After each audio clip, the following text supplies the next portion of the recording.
సీతాపురం అనే ఊరి దగ్గర మల్లవరం అనే గ్రామంలో ఒక సర్పం పొలంలో అందరూ చూస్తుండగా వచ్చి నిలిచింది. కానీ ఎవరికి ఏమి చేయట్లేదు. ప్రజలందరూ చూస్తూ అది ఉండే ప్లేస్ అది కాదని,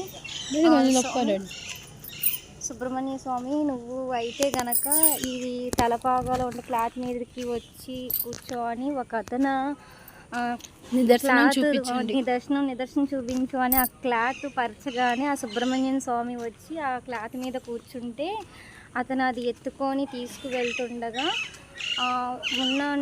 ఉన్నటువంటి ప్లేస్లో తీసుకెళ్లే రూట్లో అతను బరువైపోయి ఇంకా మొయ్యలేక ఇక్కడ మల్లవరం అనే గ్రామంలో కింద వదిలేశారు. ఇక్కడ ఒక కోనేటి ఉంది మల్లవరం అనే గ్రామంలో. ఆ కోనేటిలో మునిగి ఆ సుబ్రహ్మణ్య స్వామి వెళ్ళి శివాలయానికి చుట్టుకొని ఉండేవారంట. కారణాంతరం సర్పం అనేది తల కొట్టుకొని చనిపోయిందని స్థల పురాణం. ఆ సర్పానికి సుబ్రహ్మణ్య స్వామి టెంపుల్ బ్యాక్ సైడ్ భూస్థాపితం చేశారు.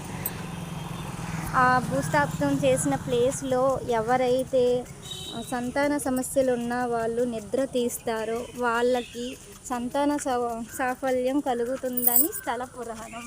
ఇక్కడ కొన్ని ఏళ్ళుగా ఈ చరిత్ర అనేది నడుస్తుంది. ఎవ్వరికి నెగిటివ్ అనేది రాలేదు. కన్ఫర్మ్ 100% కన్ఫర్మ్ సంతాన సమస్యలు ఇక్కడ క్లియర్ అవుతుంది. ఇది చాగంటి ప్రవచనాల్లో నిదర్శనమైంది. చాగంటి చెప్పిన మల్లవరం సుబ్రహ్మణ్యేశ్వర స్వామి దేవస్థానం ఒక్కసారి మీకు దగ్గర ఉంటే గనక విజిట్ చేయండి. కోనేరు ఇది.